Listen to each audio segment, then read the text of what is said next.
There are habits so mundane, so thoroughly integrated into daily routine, that questioning them feels unnecessary, behaviors repeated thousands of times without consequence, creating the deeply embedded assumption that because nothing bad has happened yet, nothing bad will happen.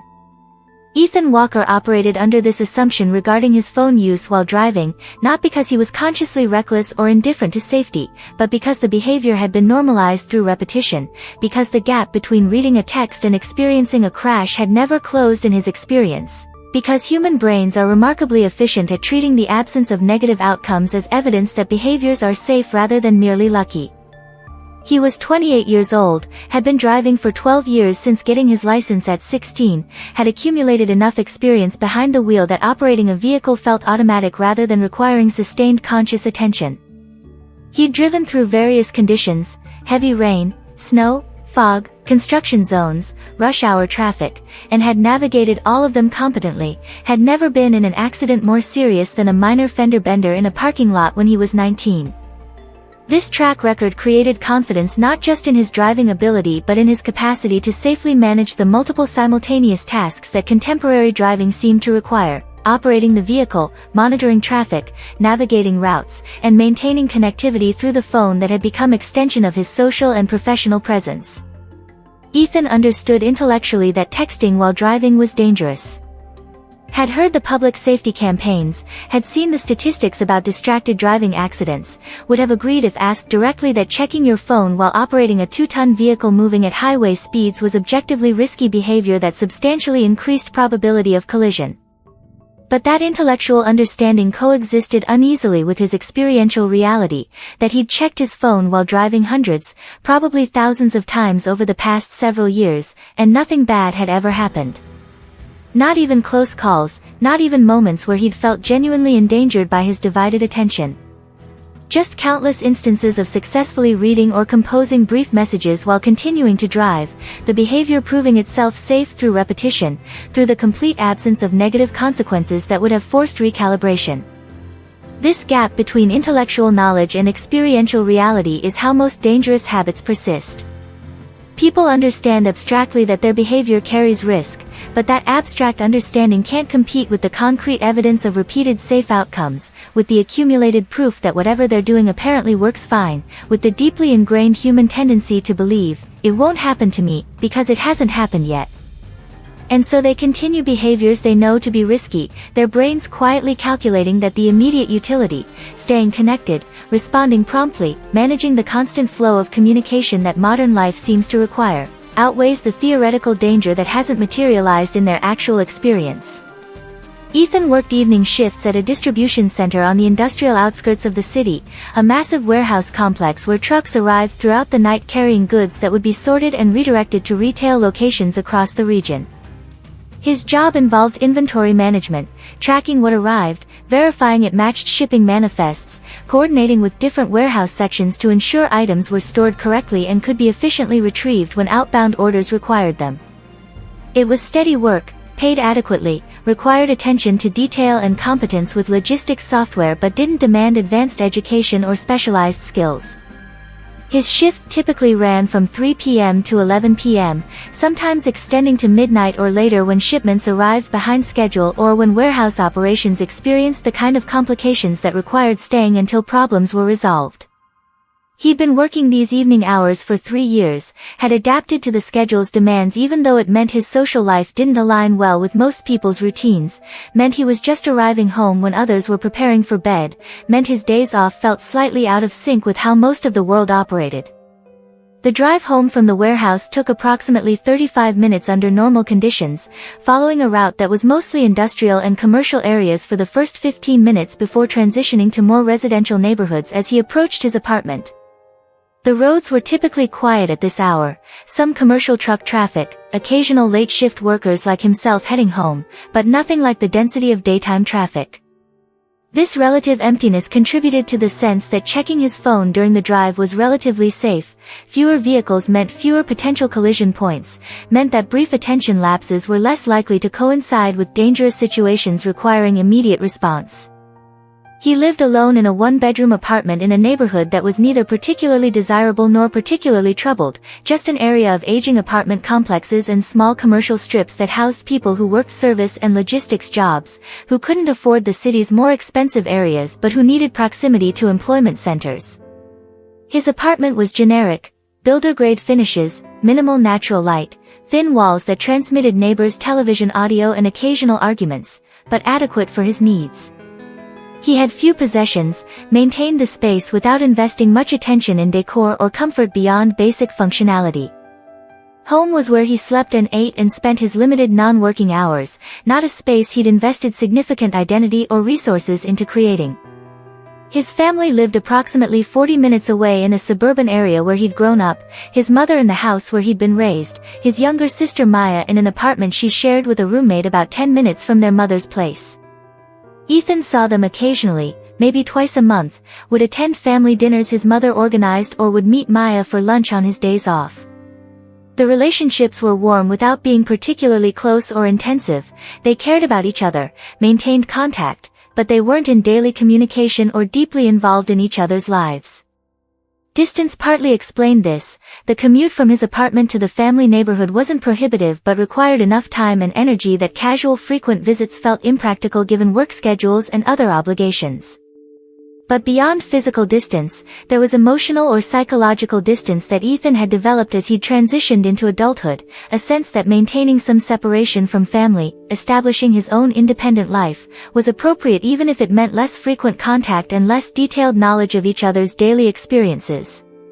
He loved his mother and sister, would have said they were important to him if asked, but that importance existed more as background condition than as active daily practice.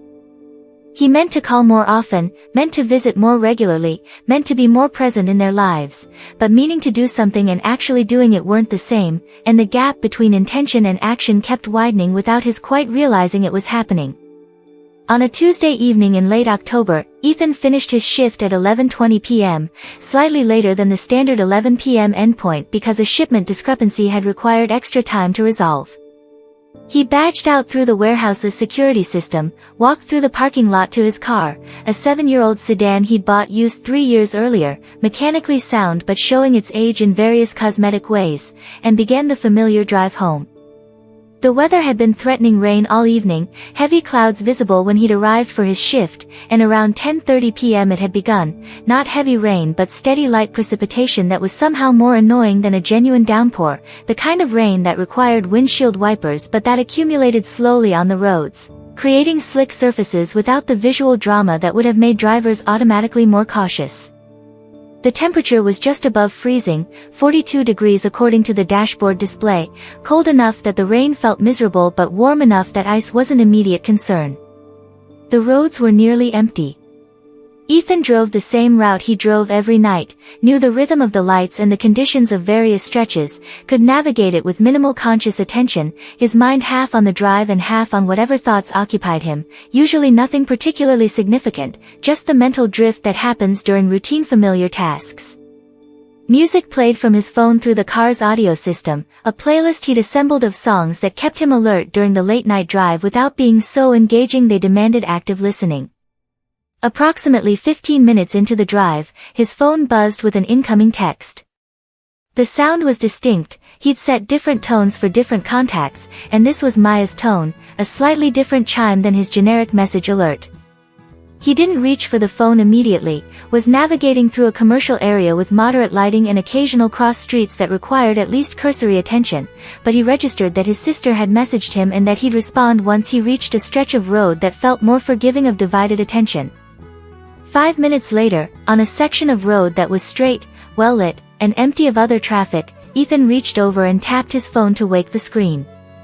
He kept his eyes primarily on the road, his habit was to glance down briefly, read whatever message had arrived, return attention to driving, then compose a response using a combination of glancing down and relying on autocorrect to fix errors he couldn't catch without sustained attention to the screen.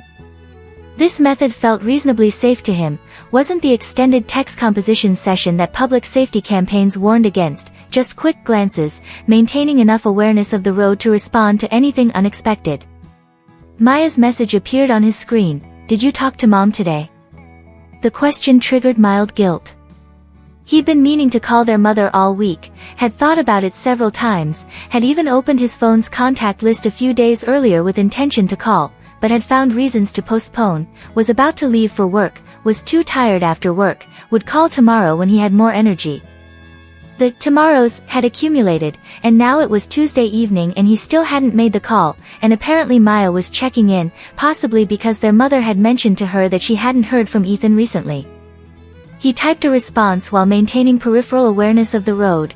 "I'll call her tomorrow." Sent the message. Felt the same mild guilt he'd felt when reading Maya's question. Tomorrow felt vague, felt like the same promise he'd made to himself repeatedly without following through. He added another line, wanting to communicate that his delay in calling wasn't indifference, wasn't him not caring about their mother. "Tell her I love her." The message felt slightly formal, slightly more weighted than his usual communication style, but accurate. He did love his mother, would have said so more often if saying it didn't feel awkward or overly sentimental in the context of routine family communication. Sending the message through Maya felt easier than calling his mother directly to say it, felt like adequate expression of care without requiring the emotional vulnerability or time commitment that direct conversation would have involved. He pressed send, placed the phone back on the passenger seat. The road ahead looked exactly as it had looked countless times before, wet pavement reflecting streetlights, lane markers visible, no other vehicles in sight. The section he was driving through included a gentle curve maybe quarter-mile ahead, nothing dramatic, just the road following natural topography, the kind of curve that under normal conditions required no special attention or speed adjustment. His phone buzzed again. Another message from Maya, presumably responding to what he'd just sent. Ethan's hand moved automatically toward the phone, the gesture so habitual it required no conscious decision. His eyes shifted from the road to the phone's screen, his attention fragmenting between driving and reading. The message was brief, "I will." But his eyes remained on the screen for perhaps 2 seconds when his brain was processing text rather than processing the road, when his awareness of the vehicle's position and trajectory became secondary to the social interaction happening through the screen. 2 seconds when the gentle curve ahead continued approaching at 55 miles per hour, when the wet road surface reduced traction slightly, when Ethan's hands maintained the steering wheel's position without accounting for the curve's requirement that the wheel be turned to follow the road's path. By the time Ethan's attention returned to the windshield and processed that the road was curving and his vehicle wasn't following that curve, approximately 1 full second remained before his sedan would leave the road surface and enter the grassy area beyond the shoulder. His brain registered the error, his hands began turning the wheel to correct, but 1 second at highway speed is approximately 80 feet of travel, and correction requires not just recognition but execution. The vehicle's momentum and the wet roads reduced friction, creating physics that didn't allow for instant trajectory change. The sedan left the road surface at approximately 52 miles per hour. Ethan had instinctively begun braking when he'd recognized the situation but hadn't had time to significantly reduce speed. The grassy shoulder was soft from the rain, the tires immediately losing what little traction remained, the vehicle's path determined now more by momentum and ground conditions than by anything Ethan could control through steering or braking. Directly ahead, perhaps 60 feet from where the sedan left the road, was a delivery truck parked on the shoulder, a commercial vehicle belonging to a contractor who'd pulled over to review paperwork before continuing to his next job site. The truck was large, solidly constructed, parked legally on the shoulder with its hazard lights active. It wasn't hidden or unexpected. Would have been clearly visible to any driver whose attention was on the road. Ethan saw the truck, understood with terrible clarity in the fraction of second available that he was going to hit it, that the physics of his speed and trajectory and the wet grass meant stopping or avoiding wasn't possible. His brain processed this understanding without time to feel fear or regret, just sudden complete recognition that he'd made an error with permanent consequences. The sedan struck the truck's rear section at approximately 40 miles per hour, had lost some speed during the brief period on the grass but remained moving fast enough that the impact was catastrophic. The sedan's front end crumpled instantly, the engine compartment collapsing, the force transferring through the vehicle's structure and overwhelming the protective capacity of airbags and seatbelts and all the safety systems designed to reduce injury in exactly this kind of collision. The trauma was immediate and unsurvivable, Ethan was probably dead before the vehicle's motion fully stopped, his body subjected to deceleration forces that no human structure could withstand. The truck's driver had been sitting in his vehicle reviewing paperwork, had felt the massive impact through the truck's frame, had immediately understood something terrible had happened. He called 911, his hands shaking, his voice unsteady as he reported the collision and his location, his brain struggling to process the sudden transformation from routine work pause to being witness and partial participant in someone's death. Emergency services arrived within minutes: police, fire department, ambulance. The first responders approached the wrecked sedan with practiced efficiency, already knowing from the vehicle's condition that survival was unlikely, but following protocols anyway, checking for signs of life that weren't present, documenting the scene, beginning the careful process of extracting Ethan's body from the crumpled metal. His phone was found on the passenger seat, screen cracked but still functional, still displaying his final text conversation with Maya. The police documented this as evidence, not because criminal charges would be filed against a deceased driver, but because accident reports included contributing factors, and the phone screen displaying an active conversation at the moment of impact established distracted driving as the primary cause. Maya was lying in bed, scrolling absently through social media when she'd received Ethan's messages. She'd been thinking about calling their mother, had been the one to initiate the text exchange with Ethan precisely because she'd felt guilty about not having talked to their mother recently and had wanted to check whether Ethan had, perhaps to determine whether she was the only one being neglectful or whether their mother's complaint about not hearing from her children was directed at both of them equally. Ethan's response, "I'll call her tomorrow," hadn't surprised her.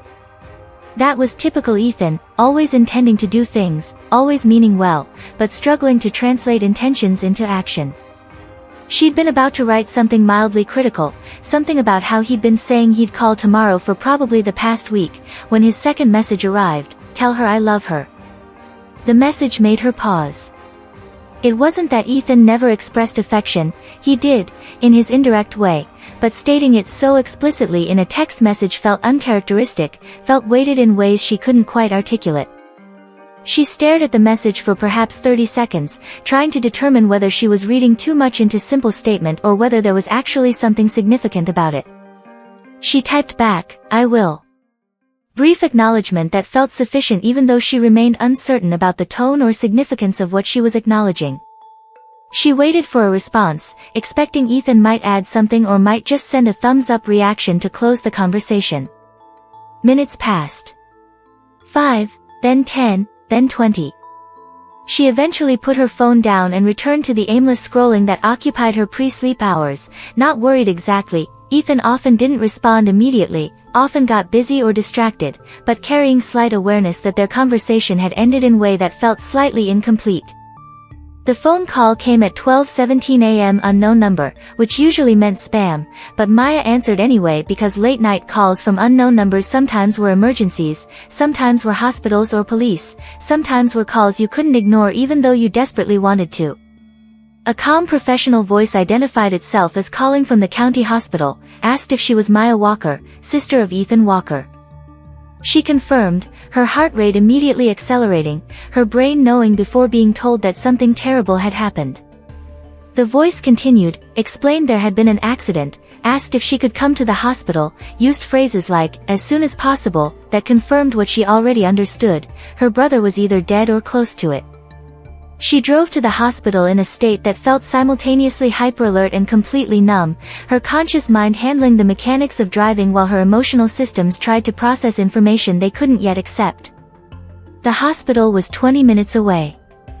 Those 20 minutes existed in some strange temporal distortion where time simultaneously crawled and disappeared, where she was aware of every traffic light and road sign but also couldn't later recall any specific details of the drive. The emergency room entrance at this hour was quiet, just a few people in the waiting area, most looking like they were dealing with minor injuries or illnesses that weren't urgent enough for immediate attention but that couldn't wait until morning. Maya approached the reception desk, gave her name and her brother's name, was directed to wait while someone was paged. A doctor appeared within minutes, young woman who looked exhausted but who maintained professional composure as she led Maya to a small private consultation room rather than discussing anything in the public waiting area. The room's existence was itself indication of what was coming. Hospitals had these rooms specifically for delivering news that required privacy, that couldn't be delivered in hallways or waiting areas where other people would witness the reaction. The doctor sat, gestured for Maya to sit, spoke in carefully calibrated sentences that provided necessary information without unnecessary detail. There had been a car accident. Ethan's vehicle had left the road and collided with a parked truck. The impact had been severe. Ethan had died at the scene, had probably died instantly, had not suffered. The authorities believed distracted driving was a factor. His phone had been found displaying an active text conversation at the time of the collision. Maya heard these words without quite processing them, her brain receiving the information but unable to immediately integrate it into her understanding of reality. Ethan was dead. Ethan had died while texting. Possibly while texting with her, possibly while reading or responding to the messages they just exchanged about calling their mother, though the doctor didn't specify and Maya didn't ask because asking would require acknowledging that she might have been part of what distracted him, might have been the reason he'd been looking at his phone instead of at the road. The doctor asked if Maya wanted to see Ethan's body. Hospital policy allowed family members to view deceased relatives if they wished, if it would help with processing or accepting what had happened. Maya said yes without really deciding, just following what seemed like expected protocol, what you were supposed to do when your brother died suddenly and you needed to confirm that this was real and not some terrible mistake. She was led to a room where Ethan lay on a gurney, covered by a sheet up to his shoulders, his face visible but marked by injuries that Maya tried not to look at directly. He looked like Ethan but also didn't, looked like a body that had contained Ethan but that no longer did, that was just physical remains requiring disposal according to whatever protocols governed human remains. Maya stood there for perhaps 5 minutes, not crying yet, just trying to understand that this body that looked like her brother was her brother, that he was actually dead, that this wasn't dream or mistake but was actual reality that would continue being reality tomorrow and every day after. An officer gave her Ethan's personal effects, wallet, keys, watch, and phone in a sealed bag labeled with case numbers and documentation. The phone's screen was cracked, spiderweb pattern across the glass, but it was still functional. Maya could see through the bag that the screen showed their text conversation, still open to the last messages they'd exchanged, her question, his responses including, "Tell her I love her," her brief acknowledgement. That message, "Tell her I love her," suddenly became unbearable. Became the last thing Ethan had said, the last communication he'd sent to anyone, the final words that would define how Maya and their mother would remember him. Not some profound wisdom or carefully considered farewell, just a simple instruction delivered through text because actually calling and saying it directly had felt too difficult or time-consuming. Their mother received the news at 1:30 a.m., Maya calling from the hospital because delivering this information by phone felt terrible but showing up at her mother's house at this hour unannounced felt worse, felt like it would create panic before she could even explain what had happened. Their mother answered on the second ring, her voice thick with sleep but immediately alert because phone calls at this hour always meant emergency. Maya explained as directly as she could, tried to cushion it somehow but realized there was no way to make "Ethan is dead" easier to hear regardless of how you phrased it. Their mother made a sound that wasn't quite scream, wasn't quite sob, just raw vocalization of pain that Maya would remember for the rest of her life. Then questions. What happened? Where is he? Are you sure? The questions continued even after Maya had answered them, as if asking repeatedly might reveal some mistake, might uncover information that would reverse what had happened. Maya went to her mother's house, stayed the rest of the night, the two of them sitting in the living room where Ethan had grown up, where he'd been a regular presence throughout childhood and adolescence before gradually spending less time as he'd moved into adult independence. They didn't talk much, couldn't find words that felt adequate to what they were experiencing, couldn't process the information enough to have coherent conversation about it. Just sat together, occasionally crying, mostly just existing in the terrible new reality. In the morning, Maya showed her mother Ethan's final text message. She debated whether to share it, wasn't sure if knowing Ethan's last words would be comfort or additional pain, but decided their mother had right to see it, to know what her son's final communication had been. Their mother read the messages multiple times, her hands shaking as she held Maya's phone, her eyes filling with tears as she processed, "Tell her I love her," as message specifically intended for her, as Ethan's final expression of care. "He was going to call me tomorrow," their mother said, voice breaking on the word tomorrow. "He meant to call me. He always meant to." Maya nodded, couldn't speak, understood that "meant to" was now the defining phrase for their relationship with Ethan. He'd meant to do many things, had intended to be more present, had planned to call and visit and maintain closer contact, but meaning to and actually doing weren't the same, and now there would be no more opportunities for intention to become action. The funeral was held 5 days later, after the autopsy and accident investigation were complete, after the coroner released Ethan's body, after arrangements were made with the funeral home and cemetery. The service was modest, perhaps 60 people attended, mostly family and some co-workers and a few friends from high school and college who Ethan had maintained loose contact with. The mood was appropriately somber, people offering the standard condolences and remembrances about how kind Ethan had been, how responsible, how tragic it was that his life had been cut short. But no one mentioned the phone. No one talked about the actual cause of death, about the specific behavior that had resulted in Ethan's sedan leaving the road and colliding with the parked truck. That detail had been in the accident report, was known to Maya and their mother and presumably to some others who'd heard the full account of what happened, but it wasn't discussed at the funeral.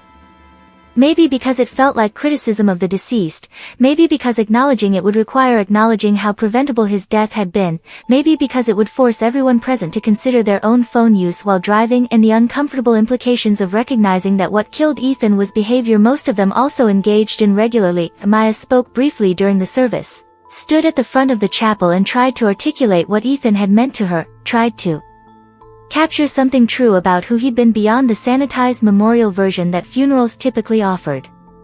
She mentioned his dry humor, his quiet reliability, his tendency to overthink simple decisions. She mentioned that he'd meant to call their mother more often, had meant to visit more regularly, had always intended to be more present but had struggled to translate intentions into action.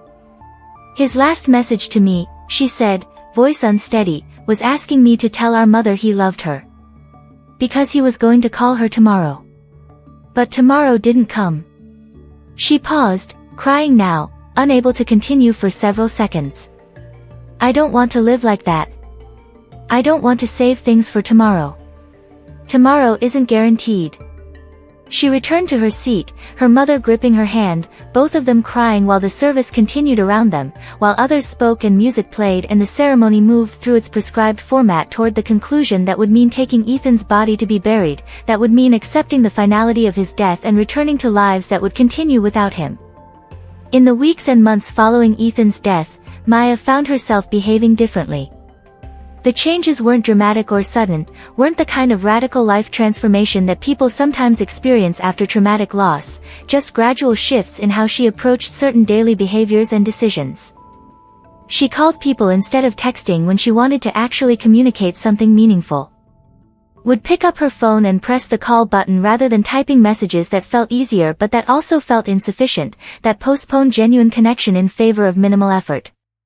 These calls were often awkward. Most people weren't accustomed to receiving actual phone calls anymore, would answer with slight confusion or concern because calls had become reserved for emergencies while text messages handled routine communication. But Maya persisted, explained when asked that she'd been trying to be more direct about staying in touch, about not saving conversations for later when later might not come. She called her mother multiple times weekly, usually brief calls that didn't require significant time but that maintained connection, that prevented the accumulation of weeks without contact. Her mother appreciated this but also found it slightly uncomfortable, asked occasionally if everything was okay, if Maya was checking in so frequently because she was worried about something. Maya would explain no, she just wanted to talk, just wanted to not let too much time pass without contact, just wanted to not have, "I meant to call," be the primary dynamic of their relationship. She stopped saving things for better moments. If she wanted to tell someone she appreciated them, she said it rather than waiting for more appropriate context. If she wanted to visit someone, she made the plans rather than waiting for schedules to align perfectly. If she had thoughts or feelings she wanted to express, she expressed them rather than waiting for the right words or the right timing. This made her behavior slightly more intense than it had been, made her more emotionally present, more direct, occasionally overwhelming to people who weren't prepared for the level of engagement she was suddenly offering. But she didn't care if she occasionally overwhelmed people. She'd learned that the alternative, waiting for better moments, saving important communications for later, assuming there would always be time, meant that important things often didn't get said, that intentions accumulated without becoming action, that people died without knowing what they'd meant to others because expressing that meaning had felt awkward or unnecessary in the moment. And she stopped using her phone while driving. Completely stopped. Would put it in the glove compartment before starting the car, would ignore its buzzing if messages arrived during her drive, would pull over if she needed to respond to something that felt urgent. This behavior felt slightly excessive to some of her friends, seemed like overcorrection, seemed like she was being paranoid or letting Ethan's death create disproportionate fear about behavior that they all engaged in regularly without incident. But Maya had seen what one moment of divided attention could do, had lost her brother to behavior that felt routine and safe right up until it wasn't, had learned that the thousands of times you successfully check your phone while driving don't protect you during the one time you don't successfully manage it. She couldn't articulate this to her friends without sounding preachy or traumatized, couldn't explain that watching them text while driving now made her physically anxious, made her want to grab their phones and throw them out the window. So she just stopped riding with people who used their phones while driving, would offer to drive herself rather than accepting rides from people whose attention was divided between the road and their screens. Her mother handled the loss differently. Spent hours looking at photos of Ethan, reading old messages from him, visiting his grave weekly. She'd had Ethan's final text conversation with Maya printed and framed, had placed it on her bedroom dresser where she would see it daily, would read, tell her I love her, and would both take comfort from knowing his last thought had been about her and feel devastated that he'd thought there would be time for actual conversation later, that he'd died believing tomorrow would arrive and would give him opportunity to call. She developed habit of saying, I love you, to Maya at the end of every conversation, whether phone call or in-person visit, regardless of how mundane the interaction had been. Maya had noticed this, had started reciprocating, had recognized they were both participating in ritual that acknowledged every goodbye might be final, that expressing care couldn't be postponed or assumed or left for later. The first anniversary of Ethan's death arrived on a Tuesday, exactly 1 year from the night he'd died. Maya took the day off work, drove to the cemetery, sat by his grave for several hours. She brought the printed text conversation, read it aloud even though she'd memorized it, even though speaking to a gravestone felt absurd and Ethan obviously couldn't hear her. She told him about the year that had passed, about how their mother was managing, about the changes in how she was living her life. You meant to call Mom, she said to the gravestone. I know you did. You always meant to. But meaning to isn't the same as doing, and now there's no more time to turn intention into action. So I'm trying to not live like that. Trying to not save things for later. It's harder than it sounds, requires constant attention, constant pushing against the habit of postponing. But I'm doing it. Because your last message to me taught me that tomorrow isn't guaranteed. That, I'll do it tomorrow, might mean never doing it at all. She sat in silence for a while longer, then drove to her mother's house, spent the evening together, both of them crying periodically but also sharing memories, acknowledging the ongoing absence that would never stop being absence but that had become integrated into their lives as permanent condition they'd learned to navigate. Most final moments don't announce themselves. Say what matters while you can. This is what Maya learned through losing Ethan, that the ordinary moments we assume will be followed by countless similar moments sometimes turn out to be final ones, that the, I'll do it tomorrow, mindset creates perpetual postponement that sometimes becomes permanent, that expressing care and maintaining connection can't be saved for when it feels more convenient or comfortable because the opportunity to express anything might disappear without warning. Ethan never intended his text message to be his last communication. Never thought he was composing final words that would define how his family remembered him. He was just responding to his sister's question, just trying to communicate that he did care about calling their mother even though he'd been postponing it, just being himself, well-intentioned but struggling to translate intentions into action, meaning to do better but not quite managing to actually do better before running out of time. His death wasn't the result of dramatic recklessness or conscious disregard for safety. It was the result of normalized behavior, of habit that had been repeated thousands of times without negative consequence, of attention divided for just a few seconds in a way that felt routine and manageable until it intersected with specific circumstances, wet road, curve, parked truck, that transformed routine behavior into fatal error. This is how most distracted driving deaths occur, not through obvious negligence but through momentary lapses that are individually unremarkable but that occasionally align with conditions that make them catastrophic. The call to action here operates on multiple levels. Most obviously, don't use your phone while driving. At all. Ever. Not for, just checking, a message, not for, just quickly responding, not for any of the rationalizations we offer ourselves about why this particular instance is safe or necessary or different from the dangerous behavior we know we should avoid. The statistics are clear, the physics are unforgiving, and the gap between successful divided attention and fatal collision closes faster than human reaction time can manage once circumstances demand full attention. But beyond the specific behavior of phone use while driving, there's a deeper lesson about how we approach communication and connection generally. Most of us operate under Ethan's assumption that there will be time later, that we can call tomorrow, that expressing care and maintaining relationships can be postponed for when we're less busy or more prepared or when the timing feels more appropriate. And often this assumption proves correct. Tomorrow does arrive, the opportunity to call or visit or express care does present itself. Our postponement doesn't result in permanent loss of connection. But sometimes it doesn't. Sometimes people die suddenly, or relationships deteriorate beyond repair, or circumstances change in ways that make reconnection impossible. And when that happens, we're left with the same realization Maya experienced, that we'd meant to do better, had intended to be more present, had planned to express things that now will never be expressed. So don't wait. Don't save important communications for better moments. Don't assume that because someone has been available in the past they'll necessarily be available in the future. If you want to tell someone you love them, tell them now. If you want to maintain relationship, maintain it actively rather than through accumulated good intentions that never translate into actual contact. If something matters, treat it as if it matters rather than as if there will always be time to address it later. This doesn't mean living in constant fear or hypervigilance about mortality. Doesn't mean every conversation needs to be profound or every interaction needs to carry weight of potential finality. Most moments are ordinary and most goodbyes are temporary. But it does mean recognizing that some ordinary moments turn out to be final ones, that some temporary goodbyes become permanent, that the future we assume will be available for doing better might not actually arrive. Maya continues calling her mother weekly. Continues saying, "I love you," at the end of every conversation. Continues refusing to use her phone while driving despite social pressure and despite the inconvenience of being unreachable during commutes. These behaviors don't bring Ethan back, don't undo his death, don't provide closure or consolation. They just represent her attempt to live differently, to not repeat the patterns that contributed to her brother's death and that characterize many people's approach to relationships and communication. The text conversation that was Ethan's final communication remains framed on his mother's dresser.